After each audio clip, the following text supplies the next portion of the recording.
14 families had lived in that valley. When the stranger rode in, only one woman remained, and the men trying to remove her did not understand what they were looking at. Neither did he. Not yet. Subscribe to Frontier Reckoning. This story has 5 acts, and the part that will stay with you is still ahead. The settlement at the Federal Indian Agency substation sat on the southern edge of Canyon de Chelly, 40 miles from where the red walls rose like the ribs of some ancient animal left to dry in the sun. The agency was supposed to manage Navajo affairs in this portion of northeastern Arizona territory, approve grazing allotments, maintain the census rolls, process the paperwork that decided whether a family stayed or moved. That was the theory. The practice was different. The practice was 14 empty plots, 14 vacant hogans, 14 sets of family records stamped voluntarily relocated in the same clerk's handwriting. The practice was Edmund Vail, operating through a front entity called the Arizona Consolidated Trust, purchasing those empty allotments through the agency for a fraction of what they were worth, because a territorial land speculator had discovered that this particular valley sat at the junction of 3 seasonal washes and 1 permanent spring. Water was the only currency in northeastern Arizona that held its value through drought, and Vail had found a way to own all of it. The cowboy did not know any of this when he rode into the settlement on a Tuesday morning in the late summer of 1879. He knew 3 things: that his horse had not drunk in 6 hours, that the settlement was quieter than a federal installation should be at mid-morning, and that a woman was standing alone in the hard-packed yard in front of the agency office with nothing in her hands and no one willing to look at her. He swung down from the saddle and tied the horse to the hitching post with a knot that was not quick, the kind a man ties when he has looked at a place and decided he is not leaving soon. He walked to the well. He drew water. He drank. He drew another bucket and set it on the ground and let the horse drink from it while he studied the yard. The woman was Navajo, late 20s, maybe 30. Her hair was pulled back with a leather cord, and her dress was clean but worn thin at the elbows and knees. She stood the way a person stands when they have been waiting for someone, and that someone has made clear, through action or absence, that they are not coming. Her spine was straight, her chin was level, but her left hand rested on a woven saddlebag that hung from her shoulder, and the specific way her fingers pressed into the fabric, not clutching, not cradling, just resting with a pressure that suggested the hand had been trained to do it, told the cowboy something before he understood what it was telling him. A man emerged from the agency office. He wore a clerk's jacket that was 1 size too large and carried a ledger book like a shield. He stopped 6 feet from the woman and said, in a voice pitched for the room behind him rather than for her, "The census is final, ma'am. Your allotment is listed as abandoned. If you have an objection, you may file it with the territorial office in Prescott." "I filed it 3 times, the woman said. Her English was precise. The vowels were clean. She pronounced territorial with the exact stress a lawyer would use, and the clerk flinched, not because the word was a threat, but because hearing it come from her was something he had not expected and did not know how to process. Those were received, but they did not contain the required documentation. My father signed the original grazing agreement with the federal surveyor in 1868. The document is signed, dated, witnessed. I have given you the page number. I have given you the surveyor's name. I have given you the date of the survey. The agency does not have a record of that document. Then the agency has lost it. I have not. The clerk looked at the ledger book in his hands, as if the page he needed might appear if he simply stood there long enough. The door behind him opened wider, and 2 men stepped out. They wore the kind of clothes that said civilian, but fit the way government contractors fit. Boots that were too new, gun belts that sat too high, faces that had not worked outdoors long enough to earn the leather creases around their eyes. The taller one was Jeb Maddox. He had the particular build of a man who had chosen enforcement as a career because the alternatives required patience, and patience was a resource he had never developed. He carried a Remington revolver on his right hip and a double-barreled shotgun in his left hand, held at rest but not hidden. "Census is done," Maddox said. "She's been told 3 times. She's still here." The cowboy was still standing by the well. The horse had finished drinking. He set the empty bucket upright against the post and looked at Maddox, then at the woman, then at the saddlebag. "That her property?" the cowboy asked. Maddox did not answer. He looked at the cowboy the way a man looks at a door he thought he had locked and finds open, not afraid, but recalculating. "She's trespassing on federal land that's been reassigned," the clerk said. "Reassigned by whom?" "By the Arizona Consolidated Trust, through proper agency channels." "And those channels are?"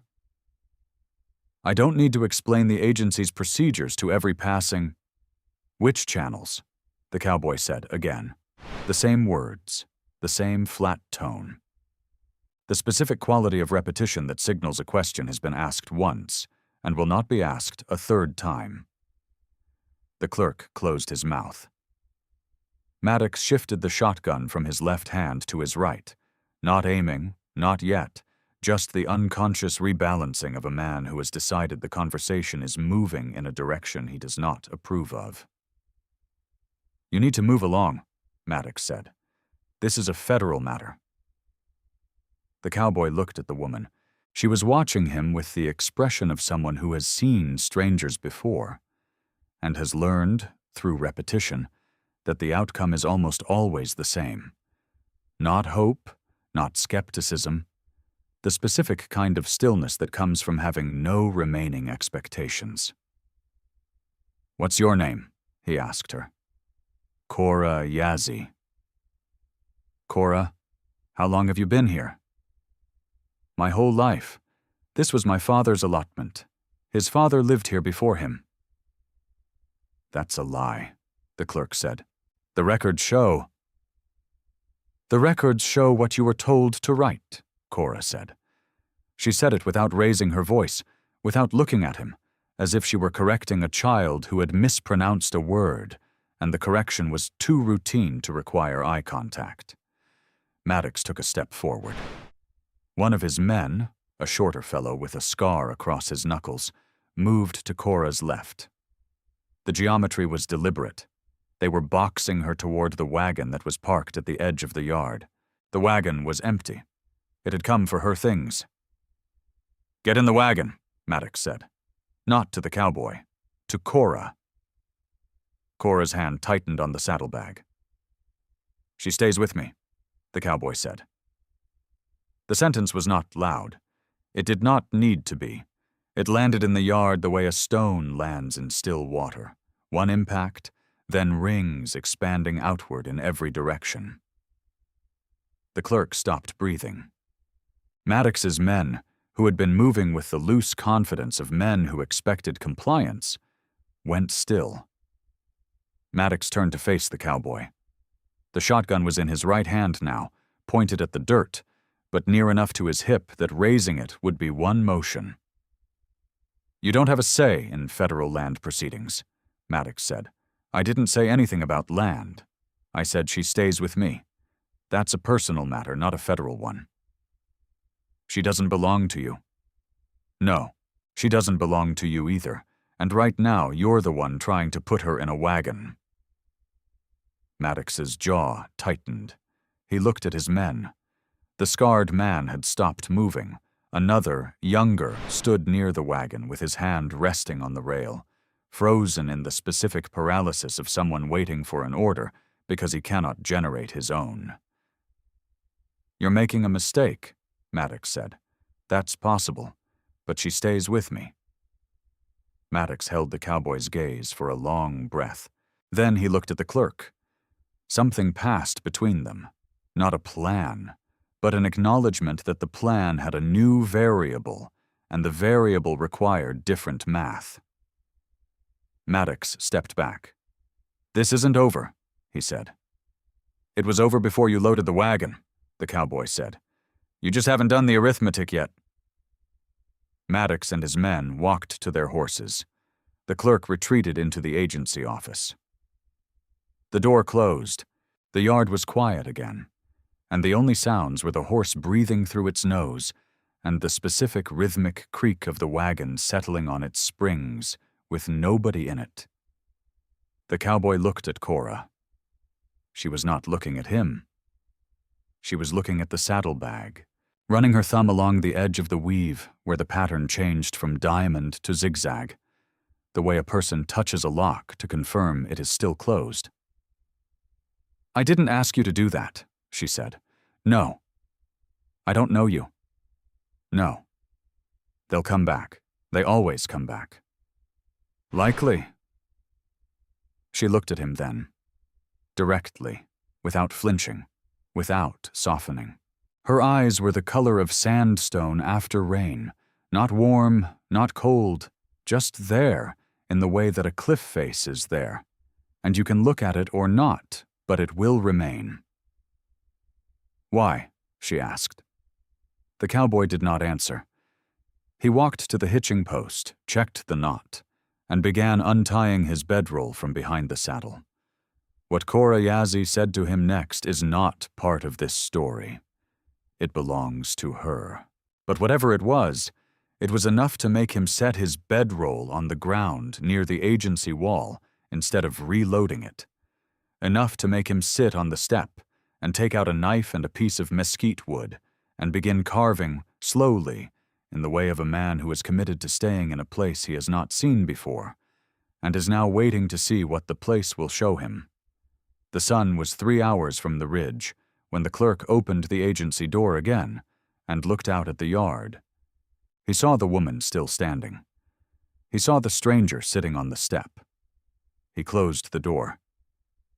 3 days. That was how long the cowboy had before the census agent arrived and sealed the record permanently. 3 days to understand the full scope of what had been taken from 14 families. 3 days to find the proof that would stop it. He did not know yet that Cora Yazzie had been carrying the most important piece of that proof on her shoulder since the day her father died. The cowboy spent the night on the agency step. Not because he was comfortable. The stone was flat, and the wind came off the mesa at 2 in the morning with a chill that had no business in August, but because sleeping meant leaving, and he had already decided the geometry of this place was not finished showing him things.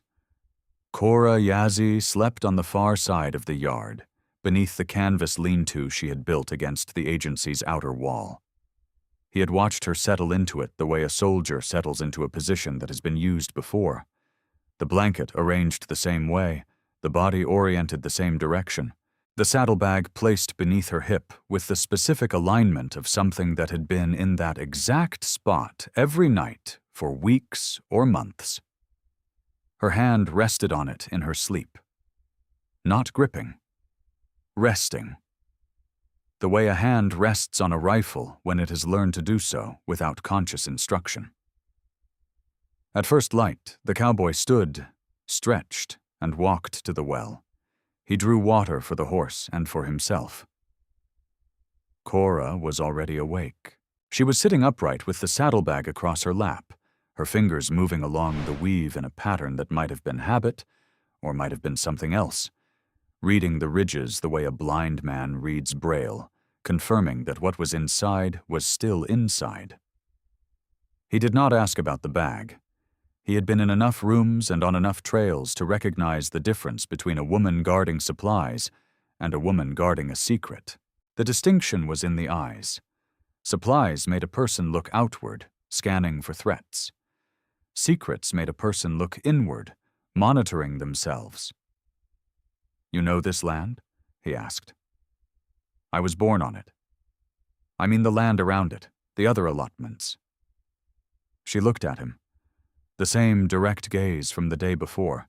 No softening, no testing, just a woman deciding whether the question was worth an honest answer. "I know every family that lived on them. 14 families. My father's generation. Their children.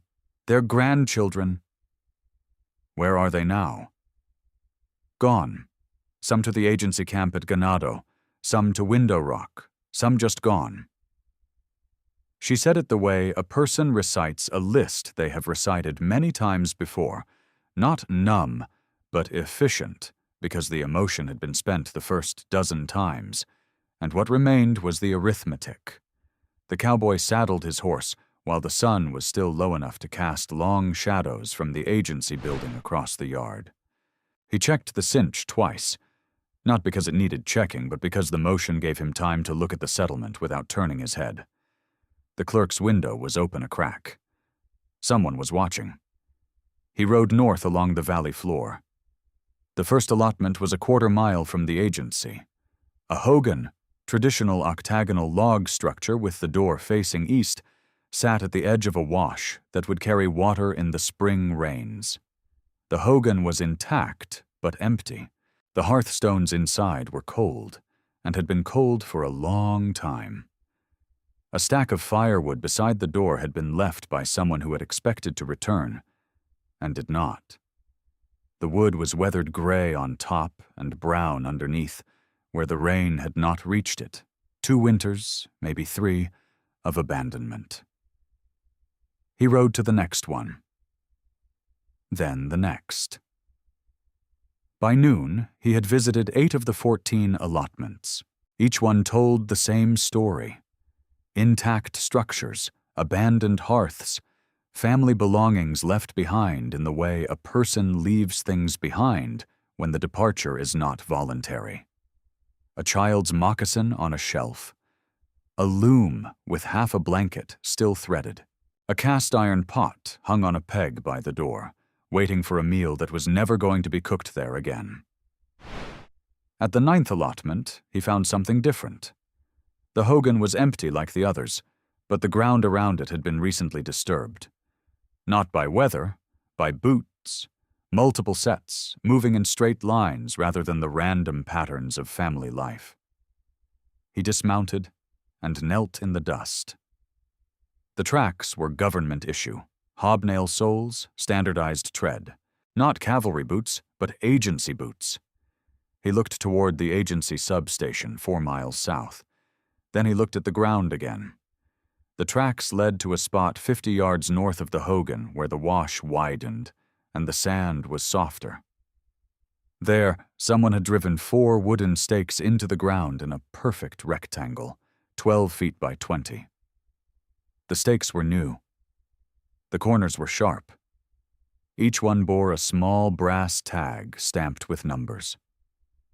Survey markers, fresh ones. The cowboy pulled one of the stakes free and read the tag. It bore a lot number, a date, 3 weeks prior, and a stamp. AC-T, which he took to be an abbreviation of Arizona Consolidated Trust. He replaced the stake exactly where it had been, pressing the sand back around it with the heel of his hand. He spent the rest of the afternoon riding the remaining 5 allotments. At the 11th, he found another set of survey stakes. At the 13th, a larger plot near where 2 washes converged, he found a 3rd set, and this one included a post with a tin sign nailed to it that read, "Property of Arizona Consolidated Trust. Trespassers will be prosecuted under territorial law." The sign was new. The nails were shiny. The post had been driven into ground that 3 years ago had held a Navajo family's summer shade structure. He rode back to the agency settlement in the late afternoon. The clerk's window was closed now. Cora was sitting where he had left her, under the lean-to, weaving something small, a bracelet maybe, or a band for the saddlebag strap. She did not look up when he dismounted. He walked past her to the general store, a low building at the edge of the settlement that sold flour, coffee, ammunition, and the kind of small necessities that a federal outpost needed. The storekeeper was a thin man, with the look of someone who had been in the territory long enough to lose the desire to be anywhere else, but not long enough to have built anything worth staying for. "Coffee?" the cowboy said. The storekeeper poured it. The cowboy sat at the small table by the window and drank it slowly while the storekeeper rearranged cans on a shelf and pretended not to be curious about a stranger who had spent the day riding empty allotments. "You been here long?" the cowboy asked. 4 years. "You know the families that used to be on those plots?" The storekeeper's hands stopped moving. He turned around with a can of tomatoes still in his grip. "Which families?" "All 14. The storekeeper set the can down. He looked at the door. He looked at the window. He looked at the cowboy. "You asking as a reporter, a lawyer, or a fool?" "Just asking." The storekeeper came to the table and sat across from him. He did not speak for a moment. He was doing the same kind of calculation that the clerk had done the day before, assessing risk, measuring the distance between what he knew and what it would cost him to say it. "There was a man," the storekeeper said, "worked at the agency. Clerk. Name of Joseph Watt. He processed the paperwork for all 14 relocations. Everyone. Was? He quit 8 months ago. Lives in a cabin about 6 miles east, near the old trading post road. Keeps to himself." "Why'd he quit?" The storekeeper looked at the window again. The street was empty. Evening was settling in, and the light was the particular amber of the hour before dark, the hour when shadows grow long enough to reach across the whole valley floor. "He told me once, just once, and he was drinking, that he had processed documents he knew were wrong. He said the original surveys didn't match what he was being told to file. He said he kept copies." "Copies of what?" "Of the original surveys, the ones drawn before the relocations started, the ones that showed where the boundaries actually were." The cowboy drank the last of his coffee. He set the cup down with the kind of precision a man uses when he is placing an object in its final position. Not because the gesture means anything, but because the act of completing one small thing cleanly is how the mind prepares for the next larger thing. "Anyone else know he has them?" "Vail knows. He sent men to Watt's cabin twice last year. Watt wasn't there either time. Or he was, and he didn't answer the door. I don't know which." "Vail.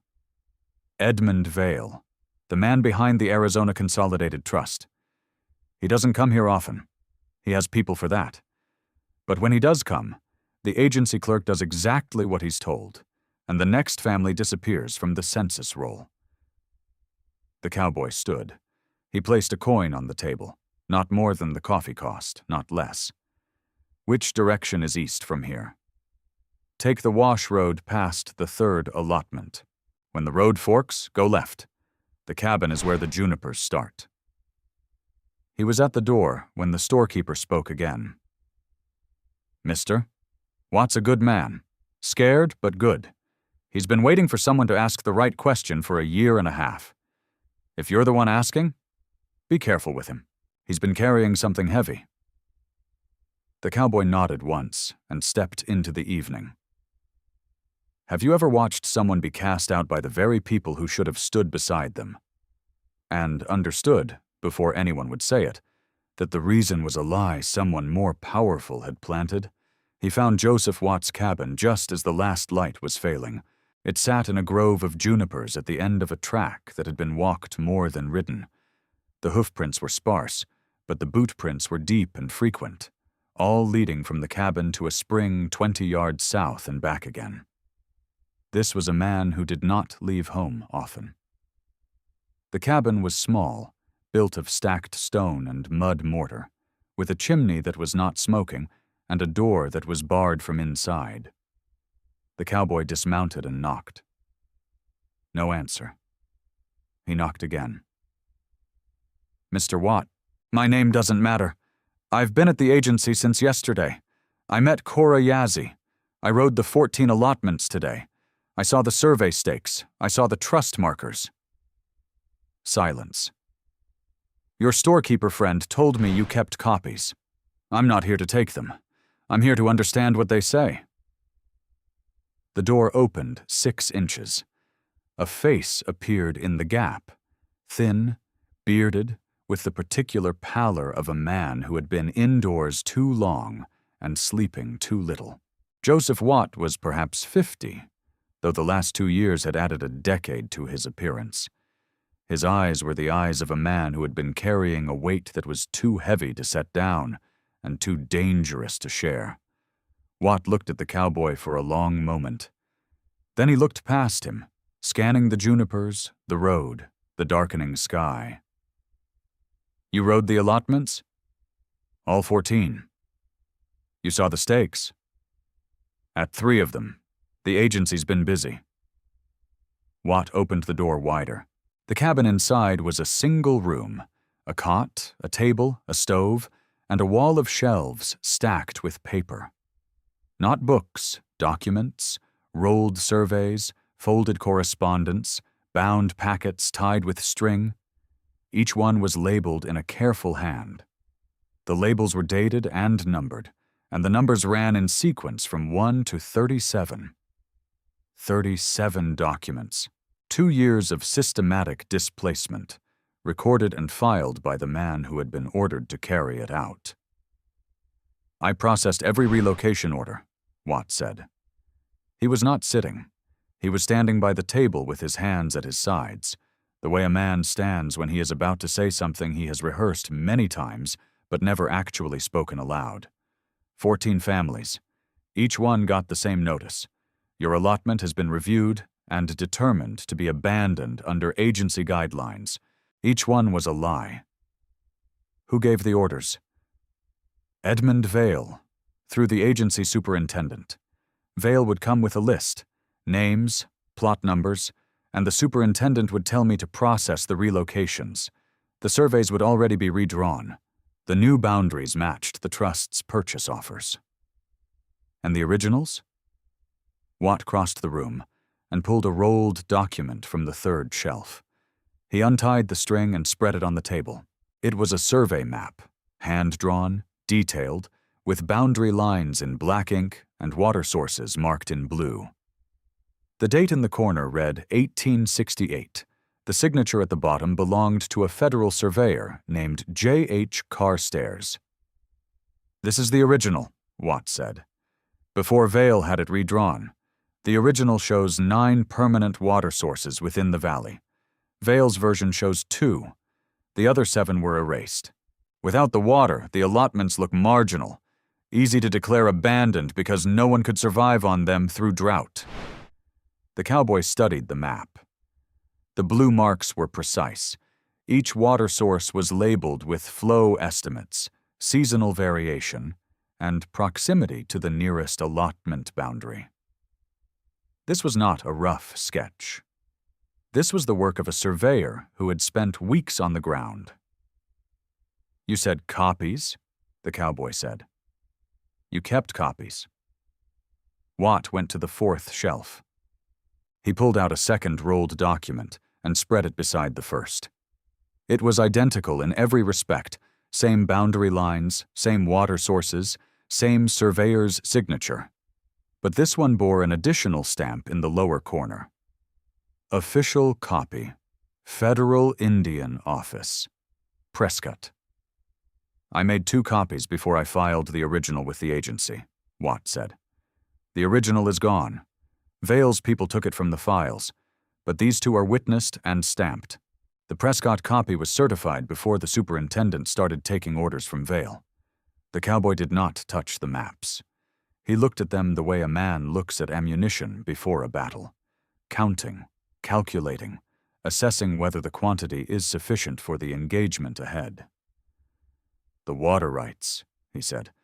"These maps show the water was assigned to the families, not to the agency, not to any trust." Every drop. The 1868 agreement, the original agreement that created these allotments, assigned water rights to the families in perpetuity, not to the land, to the families. As long as a Yazzie or a Begay or a Tsosi lived on that plot, the water was theirs. That was the deal. And Vail's relocations? Severed the connection. Once a family is listed as voluntarily relocated, the agency treats the water rights as abandoned. Vail's trust picks them up for nothing. But the families didn't relocate voluntarily. No. The cowboy rolled the maps back up. He did not ask to take them. He did not need to. He had seen what he needed to see, and the maps would be here when he needed them. The question was not whether the evidence existed. The question was what authority could use it. "The Federal Circuit Court," he said. "Prescott, when does it next sit?" "Quarterly session opens in 9 days, but the census agent arrives in 3. "Then we have 3 days." Watt stared at him. The weight that had been in his eyes for 18 months shifted, not lifting, but redistributing, the way a load shifts when someone steps forward to help carry it. "You said we," Watt said. "I did. What are you going to do?" The cowboy walked to the door. Outside, the junipers were black shapes against a sky that still held the last stain of daylight.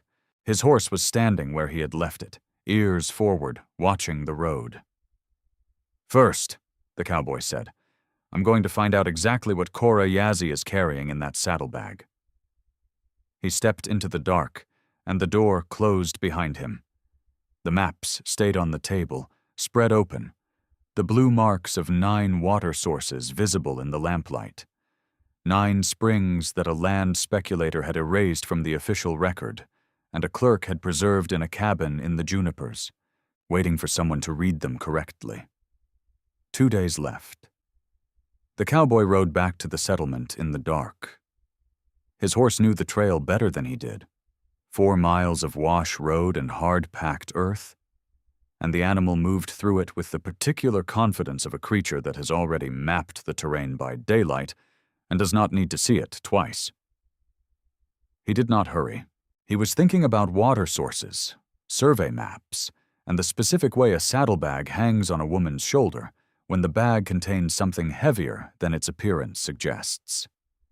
He reached the agency settlement an hour after full dark. The clerk's window was dark. The general store was closed. Cora Yazzie was beneath her lean-to, and from 20 yards he could see the outline of her body against the canvas. Sitting upright, not sleeping, the saddlebag across her lap the same way it had been that morning. He dismounted, watered the horse, and sat on the agency step. He did not approach her lean-to. He had learned, in rooms and on trails, and in the space between strangers, that a woman who sleeps with one hand on a secret does not want a man she has known for 1 day walking toward her in the dark. "You rode far," Cora said. Her voice came across the yard without strain. She was not whispering, not shouting, simply speaking into the night the way a person speaks when the silence is too complete to break with anything louder. "I did." "You found the allotments?" "I rode all 14. He heard her shift under the canvas. The saddlebag rustled against the blanket. A small sound, dry and specific, like pages turning. "You saw the stakes," she said. It was not a question. "At 3 of them. The trust has been busy." Silence. Then, "My father would have ridden every one of them, too. He used to check the boundaries every spring. He said a man who didn't know his own lines didn't deserve to keep them." Smart man. He was. He also said that the white man's most dangerous weapon wasn't the rifle. It was the pen. So he learned to read their writing, and then he made me learn too. The cowboy looked at the dark shape of her against the canvas. In the faint starlight, her profile was sharp. Forehead, nose, chin, and her hand was still on the saddlebag. "He taught you English," the cowboy said. "He taught me to read it and write it, every word. He said no one could lie to me in writing and get away with it." She paused. "He was wrong about that. They lied anyway. But at least I could read the lie for what it was." He filed the sentence, not the sentiment.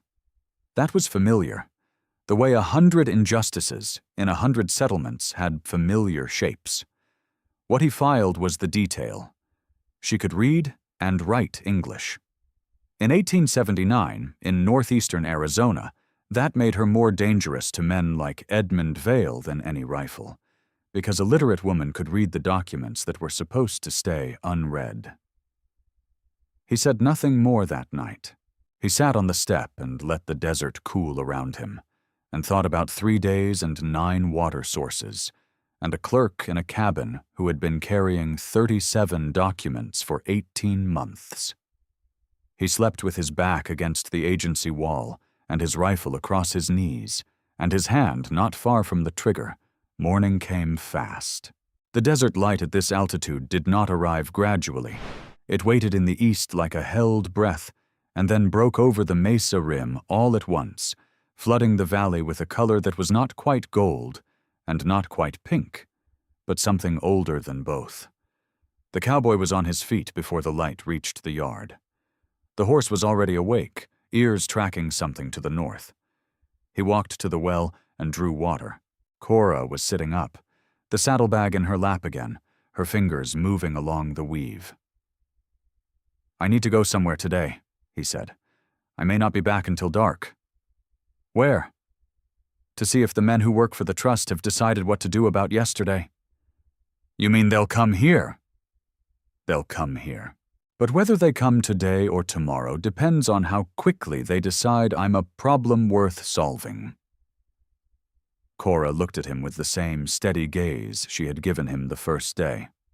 No fear, no appeal, just a woman assessing a man who had inserted himself into a situation that was not his and was now calculating the cost of his presence to others. "If they come for you," she said, "don't let them take the bag." "They won't take the bag." "I mean it. Whatever happens, that bag stays with me." He looked at her hand on the weave. The same position as the night before. The same pressure. The specific way her thumb rested on the ridge where the diamond pattern shifted to zigzag. A transition point in the weave that served no structural purpose, but seemed to mark something, the way a bookmark marks a page. "It stays," he said. He saddled the horse and rode north. He did not go to the allotments this time. He rode to the ridgeline, above the valley, a spine of red sandstone and juniper that ran east-west for 3 miles and overlooked the entire approach to the agency settlement from the north and east. This was the direction Maddox and his men had ridden the day before. It was the direction any organized force would approach from, because the terrain to the south was open desert with no cover, and the west was the canyon rim. He spent 2 hours on that ridge, not sitting, walking, moving from position to position along the spine, studying the approach routes with the patience of a man who has been taught, by experience rather than instruction, that the ground itself is the first and most reliable weapon. He noted where the wash crossed the road at a shallow ford, passable on horseback but slow, the kind of crossing that forces riders to go single file for 30 yards. He noted where the ridge dropped into a narrow cut that offered concealment for a man on foot, but was too tight for horses. He noted the specific hour when the morning sun hit the eastern approach at an angle that would put riders' eyes against the glare. He memorized it all. Not in words, in the way a body memorizes a room after walking through it enough times. The geometry settled into him the way it settled into the horse, without effort, without notation, as an extension of the senses rather than a product of the intellect. By the time he descended the ridge, the sun was past its peak, and the shadows were beginning to lengthen toward the east. He rode back to the settlement at an easy pace, stopping once at the 3rd allotment to check the survey stakes. They had not moved. The brass tags still caught the light the same way. The settlement was quiet when he returned. Too quiet. The storekeeper's door was open, but the man himself was not visible. The clerk's window was shut and shuttered, Not just closed, but barred, the wooden slats latched from inside with the specific finality of someone who does not intend to look out again until the situation resolves. Cora was under her lean-to. Her hands were empty. The saddlebag was behind her, against the agency wall, and her body was between it and the yard, with the unconscious precision of a person who has arranged herself as a barrier so many times that the position no longer requires thought. "What happened?" the cowboy said. "Two men came. Not Maddox, different ones. They looked at the lean-to. They looked at the well. They looked at the hitching post where your horse was not tied. They left." "What did they say?" "Nothing. They looked. Then they left." He understood. They had been sent to confirm his absence, to determine whether the stranger who had interfered the day before was still in the settlement or had moved on. The fact that they had left without speaking meant they were gathering information, not executing orders. The orders would come later, tonight, most likely, when the light was gone and the approach was harder to watch. He unsaddled the horse and led it to the lean-to side of the building where there was a patch of dry grass. He checked the cinch ring, the bit, the hooves. The horse stood calmly, one ear toward the northern ridge, one ear toward the wash road. Its body was relaxed, but its ears were not. The animal had already decided something its rider had not yet articulated.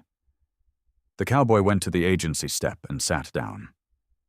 He took out the knife and the mesquite wood and began to carve, the same motion as the first day, the same unhurried strokes. But his eyes were not on the wood.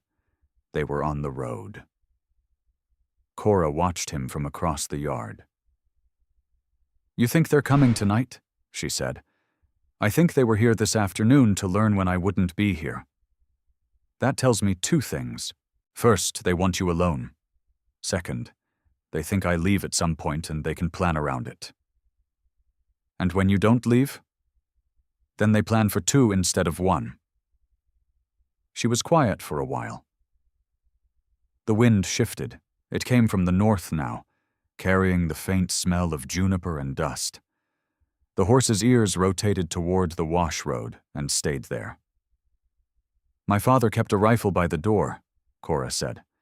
"Not because he expected trouble, because he said a man who waits for trouble to announce itself before reaching for the tool that handles it has already lost the first 3 seconds. Your father was right. He was right about many things. He was also wrong about one. He thought the agency would honor the agreement. He thought the surveyor's signature meant something. He died believing that." The cowboy looked at her. She was not crying. She was not performing grief. She was stating a fact with the same precision she had used to correct the clerk's date. The precision of a woman who has learned that accuracy is the only form of resistance available to her. "When did he die?" the cowboy asked. 3 years ago. The winter after Vail's men came for the 3rd time. They didn't take anything that time. They just stood in the yard and told him the trust was interested in purchasing his allotment. He said no. They came back a month later. He said no again. He died that winter. The cold took him. But the cold had help. She said it without bitterness. The bitterness had been used up long ago, in the first year of isolation, in the first season of watching neighbors leave one by one, in the first morning of waking alone on land that was supposed to be hers, and discovering that supposed to be and is were separated by a distance that documents alone could not bridge. The cowboy carved. The sun dropped. The shadows stretched across the yard until the entire settlement lay in the blue-gray half-light that precedes true dark by 30 minutes. The horse's ears went flat. Not forward, not to the side. Flat against the skull, the specific position that every rider who has spent enough time in the saddle learns to read as a single, unambiguous signal. Something is coming, and the horse does not approve of it. The cowboy set down the knife. He did not stand. He did not reach for the rifle. He listened. Hoofbeats. From the north. not the casual rhythm of a single rider returning home. The layered percussion of multiple horses moving at a pace that was faster than walking but slower than a gallop, the kind of gait that experienced men use when they want to arrive quickly but conserve the horses for what comes after arrival. He counted by sound. 4. No. 5. A sixth horse was trailing, its rhythm slightly off, the way a horse moves when the rider is heavier or the animal is carrying weight it has not carried before. 6 riders. Approaching from the north, the direction he had spent the morning studying. He stood. He picked up the rifle. He looked at Cora. "Get against the wall," he said. "Behind the lean-to post, not in the open." She moved without arguing. The saddlebag went with her. One motion, practiced, the bag under her arm and her body against the agency wall before the sentence was finished. The cowboy walked to the hitching post. His horse was there, ears flat, nostrils wide, hooves planted in the way an animal plants itself when it has decided the ground it is on is the ground it will defend. He untied the reins and looped them over the post, not secured, just draped, so the horse could move if it needed to. He walked to the center of the yard and stood there.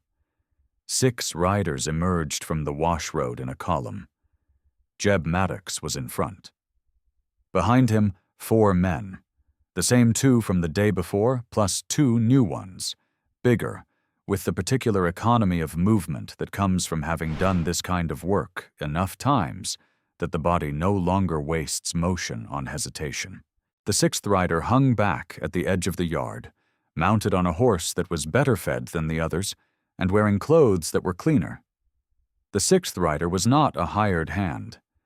The 6th rider was Edmund Vail. He sat his horse with the posture of a man who had never dismounted for anything he considered beneath him, and very little in his experience had qualified. He was perhaps 55, lean in the way of men who eat well, but not excessively, with a face that was pleasant in repose and entirely without warmth when focused. His eyes moved across the settlement the way a surveyor's transit moves across a field, measuring, cataloging, assigning value. Vail did not speak. Maddox did. "You're still here," Maddox said. "I am. I told you this wasn't over." "You did. And I told you the arithmetic had already been done. You haven't checked it yet." Maddox dismounted. 2 of his men dismounted with him.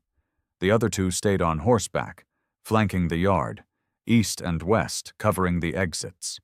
Standard positioning for a team that expected resistance but preferred surrender.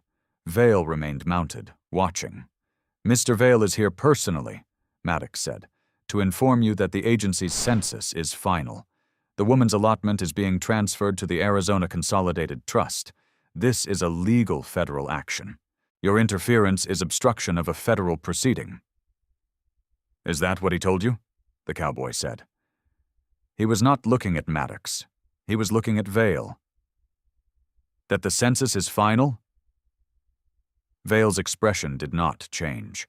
He looked at the cowboy the way a man looks at a column of numbers that does not add up, not alarmed, but interested in finding the error. "The agency has documented every step of the process," Vail said. His voice was the voice of a man who had spent decades using words as instruments of precision. "The families relocated voluntarily. The allotments were assessed and determined to be unoccupied. The trust's purchase was approved through proper channels." "Which channels?"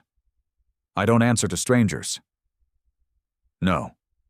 But you'll answer to the Federal Circuit Court in Prescott when it convenes in 9 days. The wind crossed the yard. Dust lifted from the hard-packed earth and settled again. Vail's horse shifted its weight. The animal could feel its rider's stillness change, not moving but stiffening, the way a body stiffens when a nerve is struck. "I'm not aware of any pending action in Prescott," Vail said. "You weren't. You are now." Vail looked at Maddox. The look was brief, half a second, but it contained an instruction. Maddox's hand moved toward his revolver. The cowboy's rifle was still in the scabbard at his saddle. His hands were empty. He stood in the center of the yard, with nothing in his grip, and the wind moving the red bandana at his throat. And he looked at Maddox with the expression of a man who has already calculated where every person in the yard will move if the next 10 seconds go the way Maddox is imagining. "You can draw," the cowboy said. "You can shoot me in this yard, and in 9 days, the Federal Circuit Court in Prescott will open an investigation into the Arizona Consolidated Trust's land acquisition practices in northeastern Arizona Territory. That investigation will include documented cases of fraudulent relocation, the original 1868 survey maps, and the testimony of the man who processed every one of your orders. Whether I'm alive or dead when that happens makes no difference to the outcome. It only makes a difference to you." Maddox did not draw. Not because he was afraid. He was not the kind of man who understood fear as a reason to stop. He did not draw because Vail's eyes had moved, almost imperceptibly, from the cowboy to the agency building behind him, and what Vail saw there changed the calculation. Cora Yazzie was standing at the corner of the building. The saddlebag was on her shoulder. She was not hiding. She was watching, with the same steady gaze she had given the cowboy the first day, the same sandstone after rain eyes that did not flinch and did not soften. Vail looked at the bag. He looked at it the way a man looks at an object he has been told about, but never seen, recognizing it from description rather than experience, and understanding in the same instant that the description had been incomplete. "Whatever she's carrying," Vail said, "it won't change anything. The agency's records are the legal record." "The agency's records are what you told a clerk to write," the cowboy said. "The original surveys are something else. You don't have the originals. I don't need to have them. I need them to exist, and they do." Vail studied him. The pleasant repose was gone from his face. What remained was the cold, methodical attention of a man who has built a structure over years and has just heard the sound of a crack in the foundation. He turned his horse. He did not speak to Maddox. He did not give an order. He simply turned and rode toward the wash road, and Maddox and his men followed, not quickly, not retreating, but withdrawing with the specific discipline of men who have been told, without words, that the engagement has changed, and the new terms require a different kind of preparation.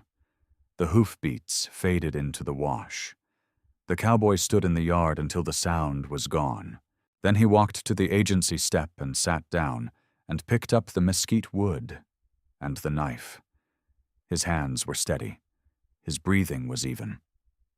The horse had relaxed its ears. Cora came to the edge of the step.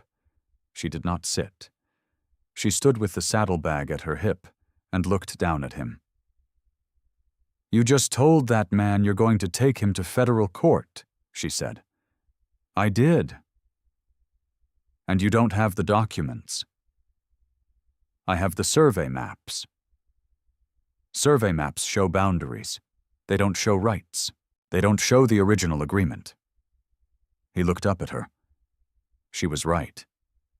The maps showed water sources and plot lines, but they did not prove what the 1868 agreement actually contained. For that, you needed the agreement itself, or a document that referenced it with enough specificity to stand as evidence in a federal proceeding. "Your father," the cowboy said, "the agreement he signed, you said the agency doesn't have a record of it." "The agency doesn't. But you do." She looked at him. The same steady gaze, the same sandstone eyes. Her hand was on the saddlebag, not gripping, not clutching, resting, the way it had been resting since the first moment he saw her. "Show me," he said. What Cora Yazzie said to him then, the words she used, the way she held the bag, the motion of her hands as she opened the lining, is not part of this story. It belongs to her. Whatever it was enough. He did not speak for a long time after she finished. She held a folded piece of paper. Not large, perhaps 8 inches by 10. The edges were worn soft.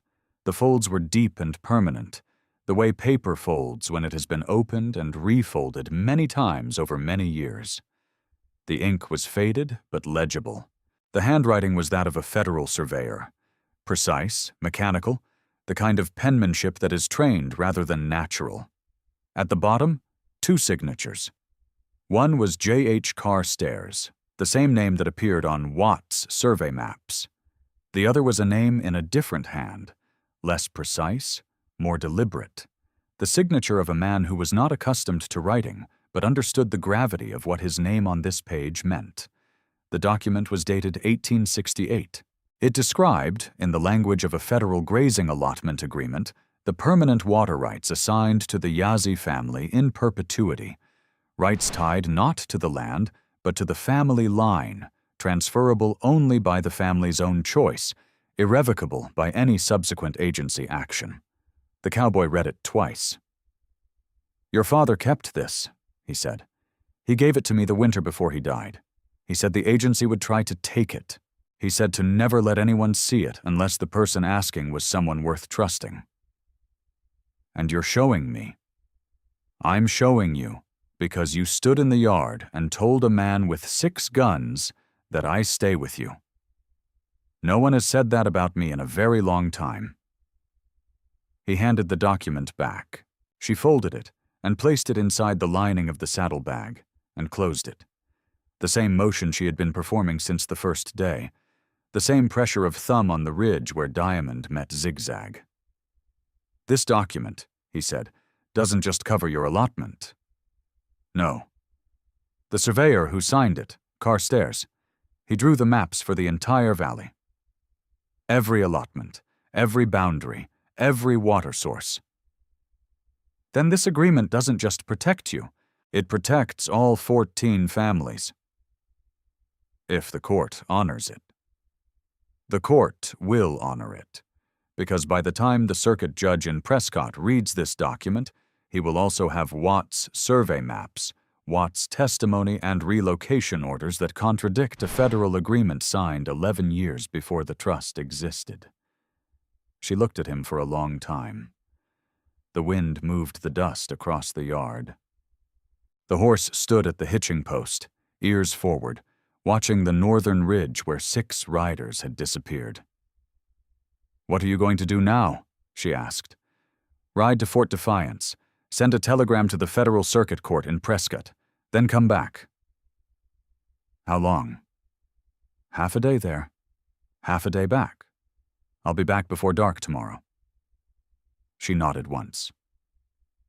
Not trusting. Trust was a currency she had spent long ago and was only now beginning to consider re-earning, something closer to acknowledgement.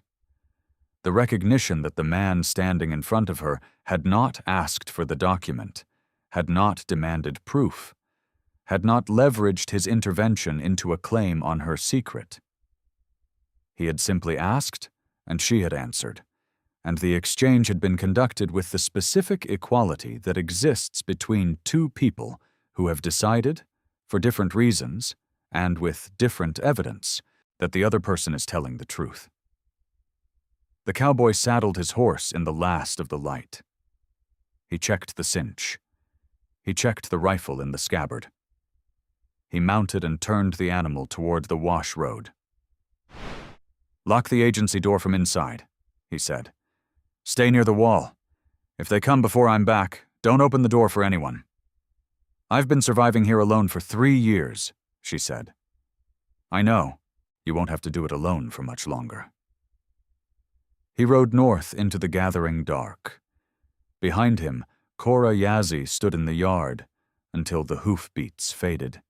Then she went inside the agency building and barred the door and sat with the saddlebag in her lap and her hand on the ridge where the weave changed pattern. And she waited. 2 days until the census agent arrived. One night until the telegram reached Prescott. And somewhere to the north, Edmund Vail was sitting in whatever room served as his office, thinking about the way a stranger had stood in a yard with empty hands and spoken the name of a federal court that Vail had believed was beyond the reach of anyone in this valley. The arithmetic had changed.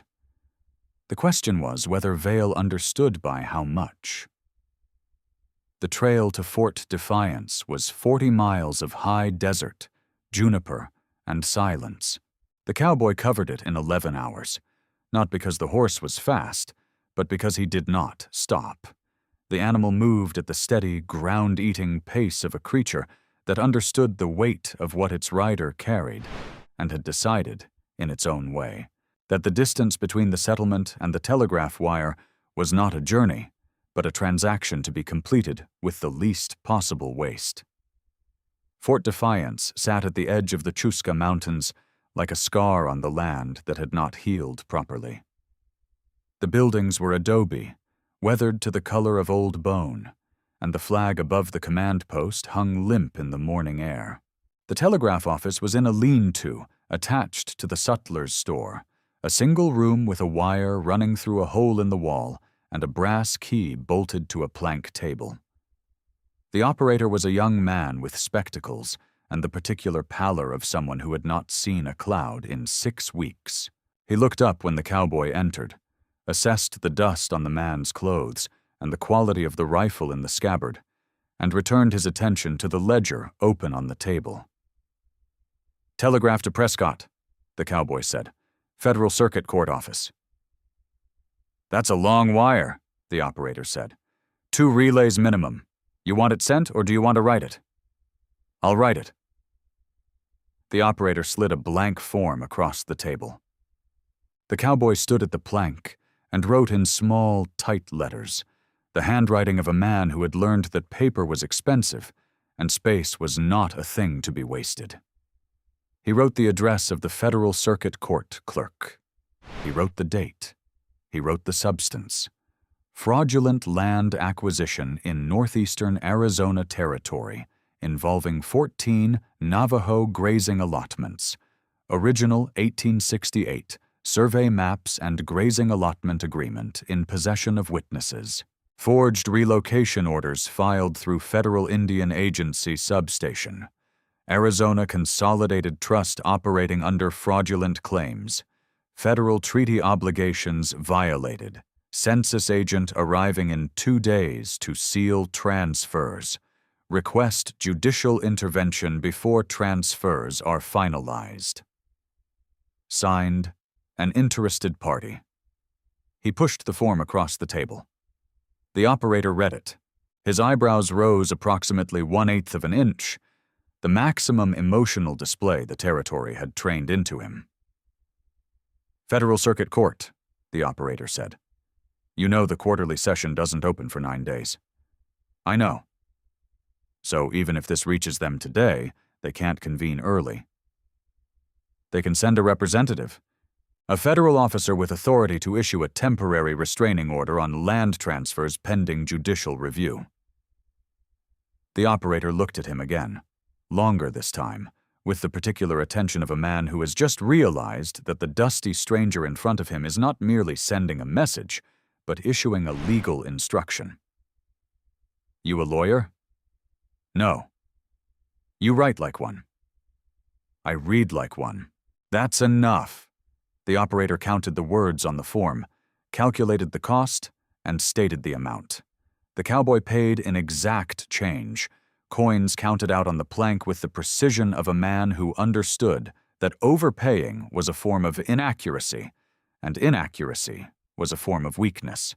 "It'll go out in 10 minutes, the operator said. "Relay through Albuquerque, then Santa Fe, then Prescott.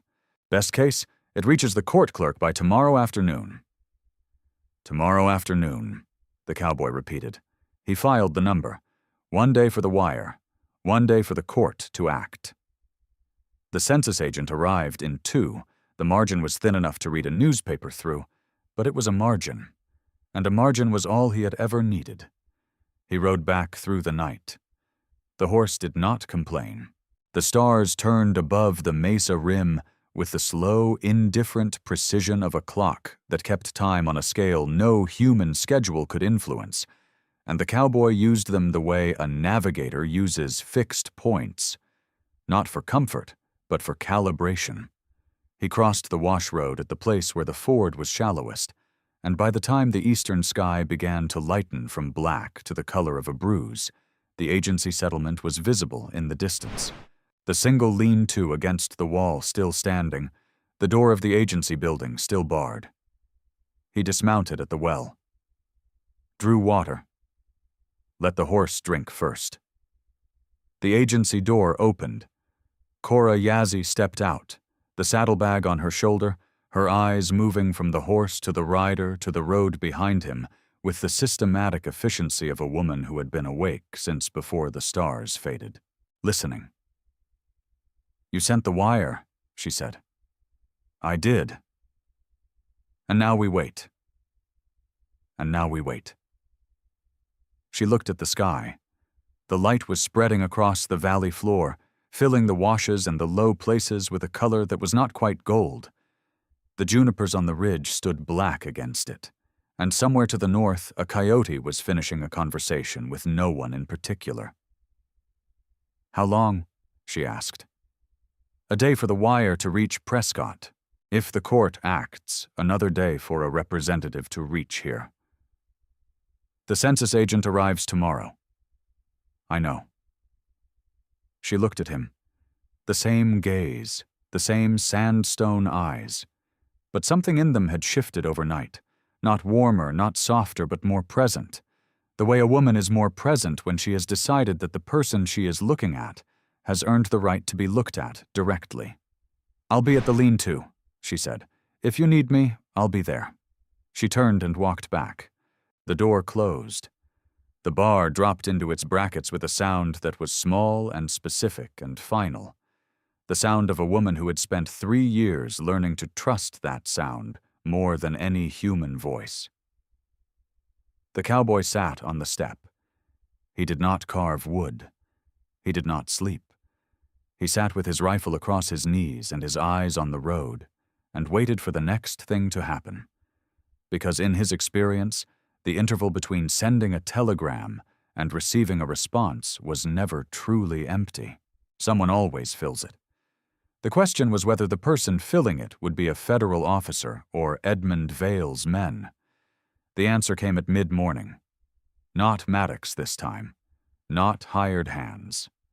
A single rider, alone, on a horse that was too good for the territory.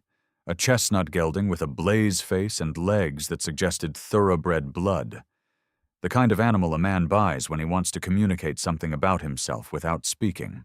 The rider wore a dark coat over a white shirt and rode with the upright, unhurried posture of someone who had never been chased and did not expect to start now. Edmund Vail rode into the settlement alone and dismounted at the hitching post with the specific ease of a man who owns the hitching post, the building it's attached to, and the land under both. He did not knock on the agency door.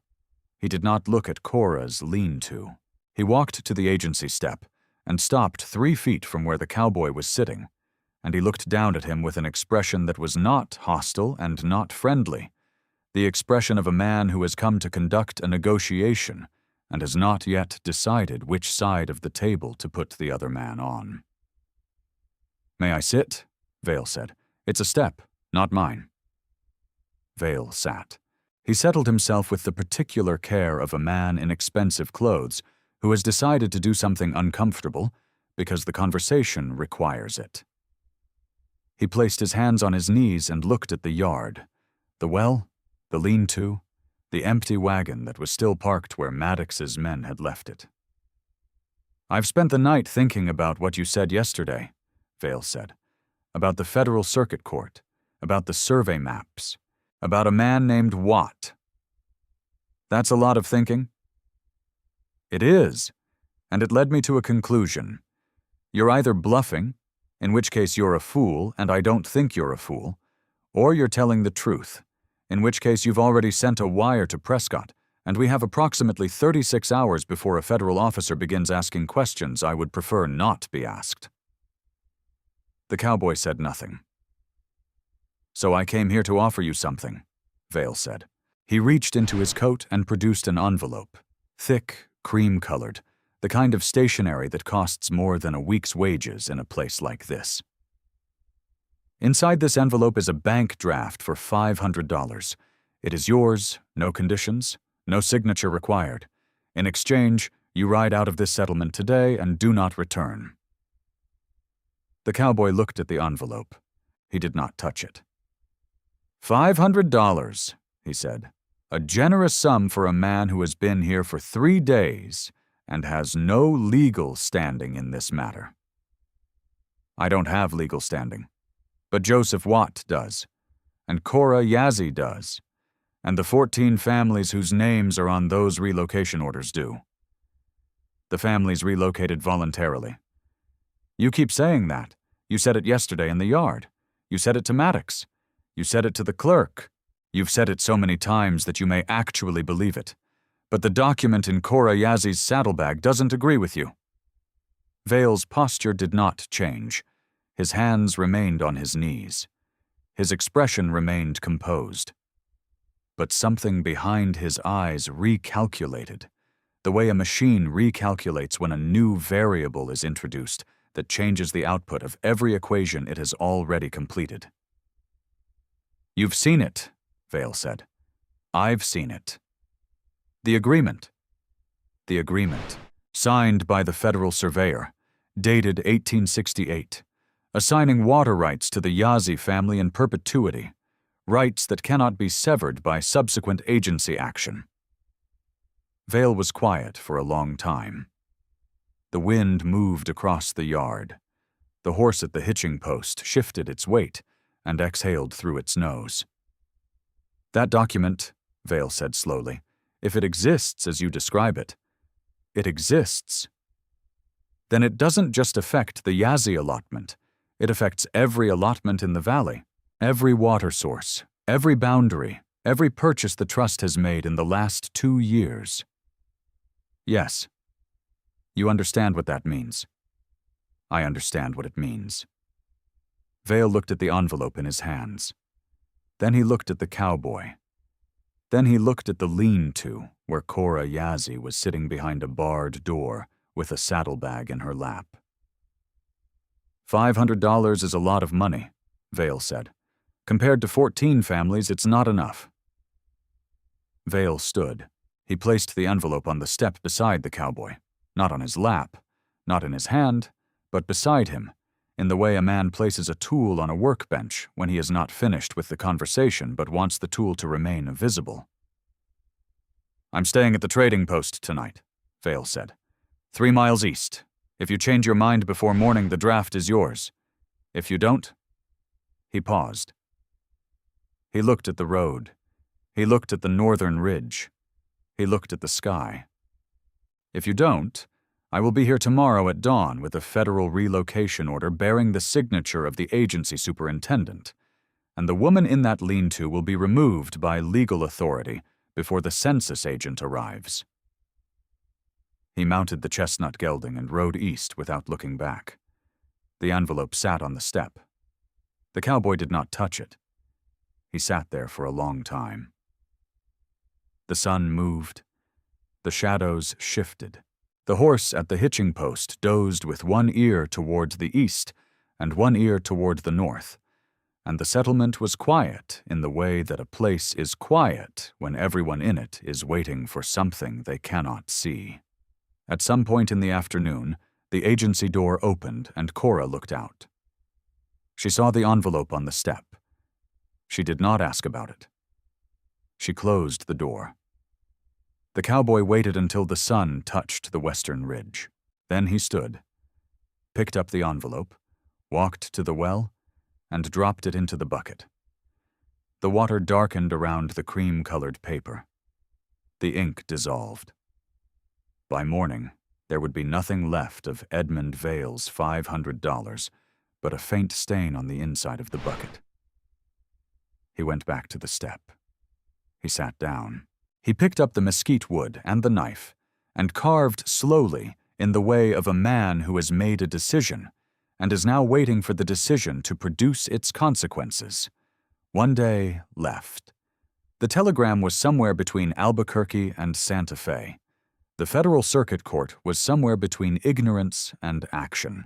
And Edmund Vail was 3 miles east, drafting a relocation order with a forged signature, not understanding, not yet, that the document he was creating was the last piece of evidence the federal officer would need. The specific quality of Vail's confidence was the kind that comes from years of winning through paperwork, forged deeds, altered surveys, relocation orders signed by men who owed him favors. He had built an empire on the assumption that no one in this valley could read the language of his fraud. He had not accounted for a woman who could read every word. He had not accounted for a clerk who had kept the originals. And he had not accounted for a stranger who understood that the most dangerous weapon in any territory was not the rifle in the scabbard, but the document in the saddlebag. The night came. The cowboy did not sleep. He sat on the step with the rifle across his knees and the horse beside him, and he watched the eastern road and the northern ridge and the wash that led south, and he waited. Somewhere in the wire, between the relay stations and the clicking key, his message was traveling, 100 words on a form, carrying the weight of 14 families and one woman's secret and the specific, irrevocable authority of a federal agreement that had been hidden in a saddlebag for 3 years. The morning of the final day arrived without ceremony. Light came over the mesa rim. The coyote was silent. The settlement was still. And on the eastern road, a dust cloud was forming. Not 1 rider, not 6, but something larger, moving toward the agency with the deliberate pace of men who believed they were arriving to finish what they had started.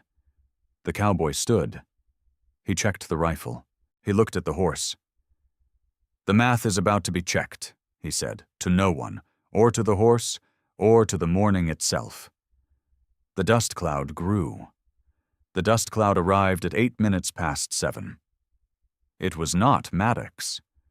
The cowboy had expected Maddox, had prepared for the geometry of 6 men on horseback approaching from the east, with the sun behind them. What came instead was different. Larger.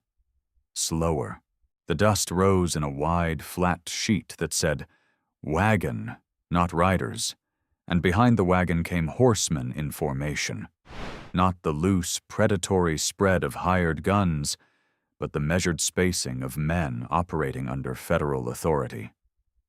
The cowboy counted. 4 riders flanking a canvas-topped wagon. Behind them, 2 more riders, one carrying a standard he did not immediately recognize, and one carrying a leather document case the size of a small trunk. Behind them, 1 more man on a horse that moved with the deliberate gait of an animal that had been ridden hard over distance, and was now being asked to compose itself for arrival. 8 men, 1 wagon, 1 standard, 1 case. The standard resolved as it came closer. The seal of the United States Territorial Court for the District of Arizona, mounted on a pole that had been lashed to a saddle horn with the kind of care that said this item mattered more than the horse carrying it. The cowboy set down his coffee. Cora was behind him, inside the agency building, the door still barred from the night before. He had not asked her to open it. She would see what she needed to see when the moment arrived, and until that moment, the door between her and whatever was coming was 1 more layer of distance that cost nothing to maintain. The wagon rolled to a stop 30 yards from the agency step. The lead rider, a man in a worn frock coat with the sunburned neck of someone who had spent days in open country, dismounted, removed his hat, and looked at the settlement with the specific gaze of an official taking inventory of a place he had read about but never visited. His eyes moved across the lean-to, the barred door, the hitching post, the single rider sitting on the step with a rifle across his knees. "You sent a telegram," the man said. "I did." Federal Court of Arizona Territory, Prescott Division, Judge Alderman's office. I'm Marshal Harvey Colton, assigned to review land claims under treaty obligation within the jurisdiction of the Territorial Indian Agency System. He paused. That telegram was 114 words. Every one of them cost you 5 cents. You could have said less. I could have, the cowboy said, but then you might have sent a clerk instead of a marshal. Colton looked at him for a moment. Then he put his hat back on and turned to his men. Set up under the cottonwood. Unpack the case. I want the maps, the correspondence files, and every relocation order processed through this substation in the last 3 years on that table in 20 minutes. The wagon crew moved. It took 40 minutes, not 20, because the agency clerk, the one who had been watching through a cracked window and flinching at correct English, did not want to open the records room. Marshal Colton did not raise his voice. He did not need to. He produced a writ of federal judicial access, a single page bearing Judge Alderman's signature and the seal of the territorial court, and held it at the clerk's eye level until the clerk read it again, and turned the lock. The records came out in stacks: relocation orders, census rolls, correspondence with the superintendent's office, land transfer applications, each one bearing the stamp of the Arizona Consolidated Trust as purchaser of abandoned allotments. The cowboy watched from the step. Cora watched from the barred window, one eye visible through the gap in the boards. The marshal worked with the efficiency of a man who had done this before, and knew that the first hour of a fraud investigation was not about finding the smoking document. It was about establishing the pattern, because patterns were what judges trusted. He found it in the relocation orders. 14 families, 14 orders, each one bearing the same language. Voluntarily relocated to alternate tribal holdings per family request. Each one processed by the same clerk, the clerk now standing in the doorway with the complexion of someone watching his own name being read aloud in a court he had not known existed. Who dictated these orders? Colton asked. The clerk did not answer. Who signed them? The clerk pointed to a name on the first page. J.W. Hartridge, Agency Superintendent. Where is Hartridge? Gone. 2 months ago. He transferred. Transferred where? The clerk's mouth opened and closed. He did not know, because the transfer was the kind that happened when a man was moved out of reach before the reckoning arrived. The cowboy stood. The superintendent took direction from a man named Edmund Vail. The Arizona Consolidated Trust is his company. He had the original 1868 survey maps redrawn to erase 7 of 9 permanent water sources, so the allotments would appear marginal and qualify for abandonment transfers. The original maps are in the hands of a man named Joseph Watt, who lives 6 miles east of this settlement. He kept certified copies. He kept everything. The marshal looked at him. And you know this how? I asked questions. People answered. Which people? The storekeeper in this settlement, Joseph Watt, the 14 empty allotments I walked 2 days ago, the land itself. He paused. And her. He turned toward the agency building. Cora had unbarred the door. She stood in the frame with the saddlebag over her shoulder, and the particular posture of a woman who had been waiting for this moment for 3 years, and had rehearsed it so many times in her mind that the reality of it felt both smaller and larger than anything she had imagined. She walked to the table where the marshal had spread the agency records. She set the saddlebag down. She did not open it yet. She looked at the marshal and said, in English that was cleaner than his, "My name is Cora Yazzie. My father was Hosteen Yazzie, allotment holder under the 1868 treaty, plot number 7, at the junction of the North Wash and the Permanent Spring. His allotment was surveyed by J.H. Carstairs and signed in the presence of 2 witnesses whose names are on the document I am about to show you." She opened the saddlebag. Her fingers found the seam in the lining, not where a casual observer would look, because the weave pattern changed in a way that was deliberate and old, a pattern her mother had taught her as a girl, a pattern that created a hidden pocket the exact size of a folded legal document. She drew out a piece of paper wrapped in oilcloth, the kind of wrapping a person uses when they plan to carry something for years and need it to survive rain, sweat, and time. She unfolded it on the table beside the agency records. The document was hand-drawn on heavy bond paper, aged to the color of weak tea. The lines were precise, the work of a federal surveyor who had taken his measurements seriously. The boundaries were marked in ink that had faded but not vanished. At the bottom, 2 signatures: J.H. Carstairs, federal surveyor, and Cora Yazzie, allotment holder. A date: September 14th, 1868. A witness line bearing 2 names and a territorial seal. The marshal read it. He read it again. He looked at the agency's relocation order for plot number 7. The one declaring the Yazzie allotment voluntarily abandoned, and then he looked back at the document Cora had kept hidden in the lining of a saddlebag for 3 years. "This document," he said slowly, "defines water rights to 9 permanent sources across the entire valley watershed, not just plot 7. "My father knew what the water was worth," Cora said. "He made sure the surveyor mapped every source and put it in writing. He signed it because he understood that his people would need a document they could hold in their hands when someone came to take what was theirs." The marshal turned to the cowboy. "You didn't know about this?" "No." "When did you find out?" "Last night." "You built a case without it?" "I built a case on survey maps and clerk testimony. She built her own case 3 years ago. Mine was backup." Colton stared at the document for a long time. Then he reached into his leather case and produced a bound folder stamped with the territorial court seal. He opened it to a page that bore Judge Alderman's handwriting and read, "Upon presentation of original treaty documents establishing prior federal obligation, all land transfers, abandonment declarations, and subsequent purchases processed through the Arizona Consolidated Trust are hereby suspended pending full judicial review. The territorial court retains exclusive jurisdiction over any claim arising from federal treaty instruments." He looked up. "That order was signed 3 days ago, based on your telegram.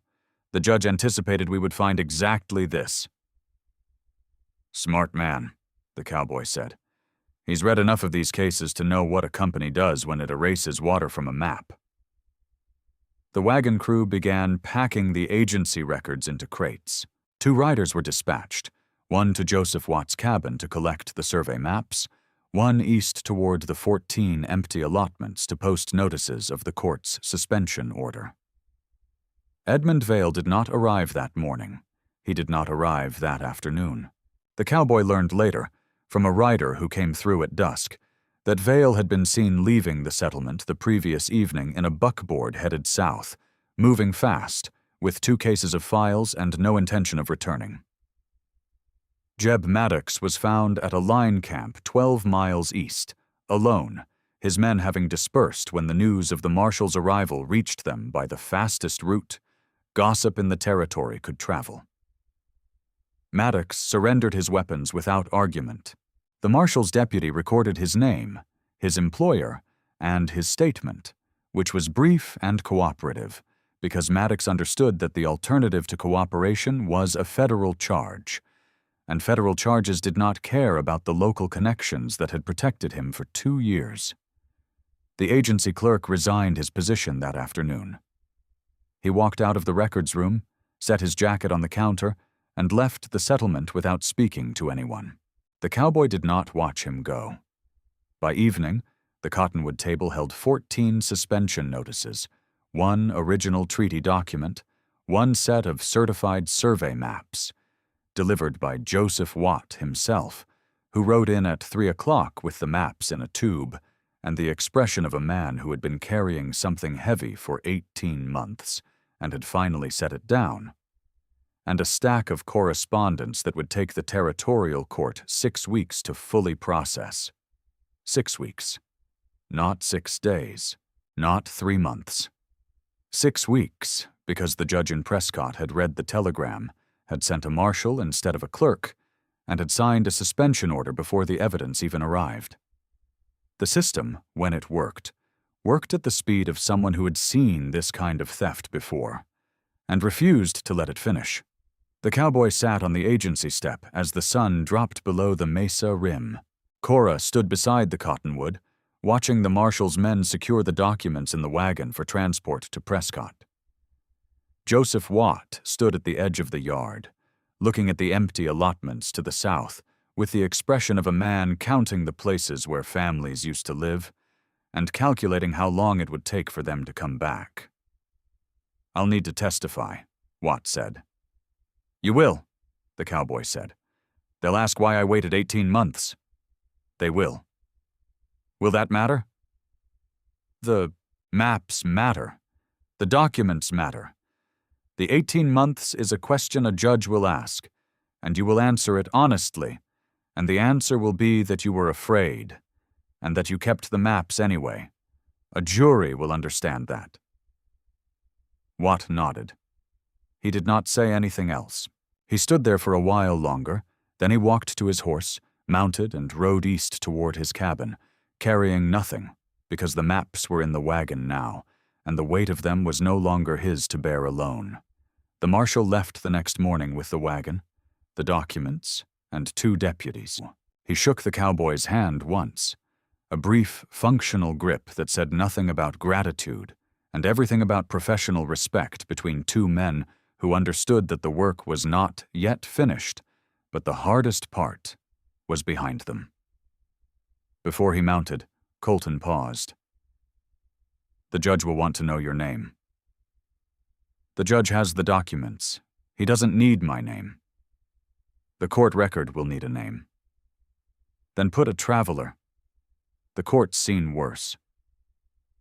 Colton looked at him for a moment. Then he put his hat on and rode out. The settlement was quiet. The agency clerk's jacket was still on the counter. The lean-to where Cora had lived for weeks was still standing, though the canvas had loosened overnight, and one corner flapped in the morning breeze. Cora was in the yard, retying the lean-to, not because she needed it, but because the habit of keeping things standing was 3 years deep and would not be broken in a single morning. The cowboy walked to the hitching post. His horse was there, ears forward now, the tension of the previous days replaced by the calm attentiveness of an animal that had decided the threat had passed and was ready to move. He untied the reins. He checked the cinch. He looked at Cora. "The court will send an agent within 6 weeks to process the restoration of the allotments. Yours will be first. The document your father made guarantees it." "I know," she said. "The 14 families, the ones who were moved, someone will need to find them. Tell them what happened.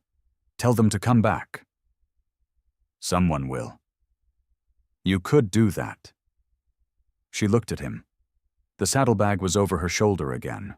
Lighter now, the document no longer inside, but the bag itself remained because it was hers, and had always been hers, and the weight of what it had carried was part of its story now. "My father taught me to read," she said, "so that no one could ever lie to me in writing and get away with it."